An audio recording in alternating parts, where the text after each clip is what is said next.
Hi, it's John and welcome to the channel. It is January the 8th at 5:06 a.m. with my big blue mug of coffee, and today I'm going to make a prediction about the Liberal leadership campaign you will not hear anywhere on the internet, I guarantee it. Nobody on YouTube will talk about this. Nobody on X will talk about it. You won't see anybody in Trudeau's bought and paid for media talk about it in this particular way, but I'm going to go there today, so stay tuned for that. Before I do that, I'm going to give you 5 names. And I want you to think about what they have in common, okay? So here they are. Jonathan Wilkinson, Stephen McKinnon, Francois-Philippe Champagne, Mark Carney, and Dominic LeBlanc. So think about those names and maybe you'll get an idea of where I'm going with this video today. Before I get to the leadership though, I think there's an underlying thing going on right now that shows how weak Canada is. And I think it's really become palpable since Monday, since Trudeau's resignation. It is really bad right now. You've got people like Danielle Smith calling for an immediate election. Brian Lilly wrote an article over the last 12 hours about the same thing.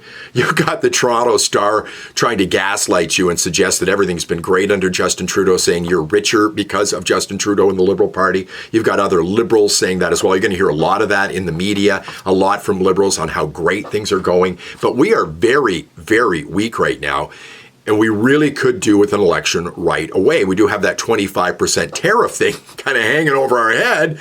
People are talking about millions of jobs being lost, the loss of wealth here in Canada. It will be an economic catastrophe. And Donald Trump sees weakness.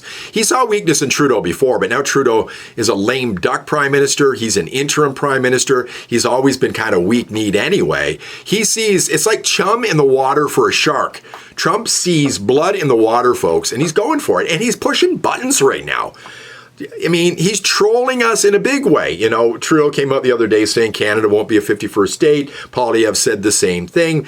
Trump yesterday in a media scrum suggested an economic takeover in Canada. I think a tighter union between our two countries would be really good for Canada. Of course, Trump's talked about Canada as a 51st state. I think he made a quip about Wayne Gretzky being the governor of the state again within the last 24 to 48 hours. So Trump sees weakness right now, and we need strength. But who will the Liberals choose, and how soon will this happen? Now, they're sitting down apparently today to have a caucus meeting, and this will be a hot part of that meeting, how they're going to choose their next leader.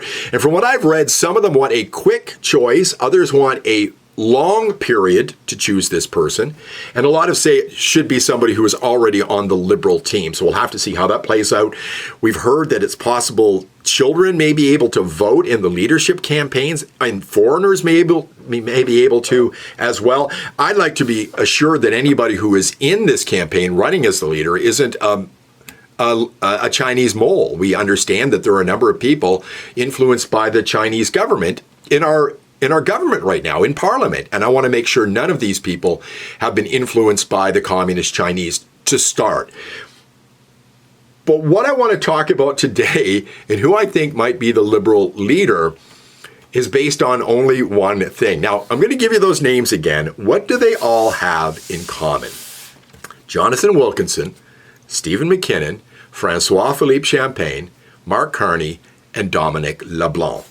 Well, yeah, a lot of those names have been thrown around as possible people to run for the leadership of the Liberal Party. Now, if you said that they're men, you'd be right in saying that as well, but that's not what they all have in common. What they all have in common is they don't have vaginas. Okay, so this is my take on this. All right, you're not going to hear this anywhere else. They don't have vaginas. I think the Liberal Party will pick a woman. Again, it all depends on who gets to vote on this, because if just the average person who gets a Liberal membership has a chance to vote, it will all come down to that vote. But if the Liberals choose to pick somebody themselves, they'll pick somebody with a vagina. Because let's face it, the Conservatives beat them to the punch when Kim Campbell was named the Prime Minister back after the election in '93. Of course, she just got the job because Mulroney walked away and she was chosen as the leader. I don't ever consider her as a PM, but yeah, she was a PM of Canada. But the Liberals will not pick a man. And some of these people don't deserve to be the leader of the Liberal Party. They don't deserve to run anything. They're all complicit in the mess we've got here in Canada. You're looking at MPs like Natural Resource Minister Jonathan Wilkinson. You're looking at the Labour Minister, Stephen McKinnon, right? You're looking at Liberal MP Francois-Philippe Gagnon, and you're looking at the current Finance Minister, Dominic LeBlanc, who said this. That our government is very proud of the fall economic statement that we made public yesterday. Anyone that says they're proud of the economy right now should not be the leader of a federal party in this country. And I think that Dominic LeBlanc speaks for most Liberals. I think they're proud of what they've done. I don't think they see that there's anything wrong right now.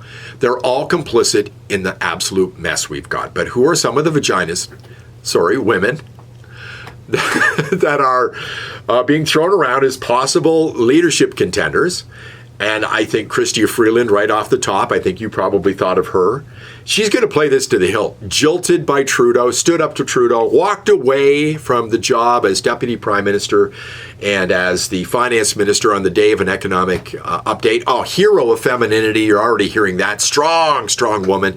She's also complicit in a $62 billion deficit and a huge mess with her economy right now. She's also on the Board of Trustees for the World Economic Forum, which I think disqualifies anybody, which includes Mark Carney. He's knee-deep in that organization. There's a name like Anita Anand, right? Oh, she could be the girl, right? She's an intersectional wonder. Woman of color, immigrant parents. I mean, the Liberals, they love the DEI stuff. They're all about diversity as their strength. Anand has thrown words like systemic racism around, diversity, wants to make our military more diverse while overseeing an absolute mess when it comes to Canada's defense, pushed more aid for Ukraine, which just pushed more death as far as I'm concerned. But she's a diversity hire through and through. And again, I think Liberals will probably slam me for saying that, but they're all about that kind of thing. This is the way they choose people. They don't see you as a human being. They don't hire on merit. They hire because you tick boxes. Another one who might tick some boxes, woman, French, Melanie Joly, a name being thrown around. But what's wrong with these three women? They're all Liberals. They're knee-deep in the economic mess right now. That is their baggage. They are complicit in everything that's happened over the last 9 years and have voted in lockstep with Justin Trudeau. So it might be an outsider. So who is the outsider? Well, the name that's being thrown around the most, and that is a woman, is Christy Clark, former Premier of British Columbia. Okay, interesting enough, I believe, correct me if I'm wrong in the comments, when she first got her seat in BC, she beat David Eby, the NDP leader and the Premier of British Columbia right now, if I remember correctly. The problem with Christy Clark, who said in the past that she wants to help lead the Liberal Party forward, is the fact that she's not far enough left now, I think, for the Liberal Party. She was in favor of expanding pipelines for liquid natural gas, and let's face it, the Liberals are right at the top of the list when it comes to being part of the climate cult. They want to end our oil and gas industry. Clark has been in favor of it in the past, so she would have to change in that way. But then again, Liberals are willing to do anything to get power, so she could be the person if she decides to run. And that's the big question here.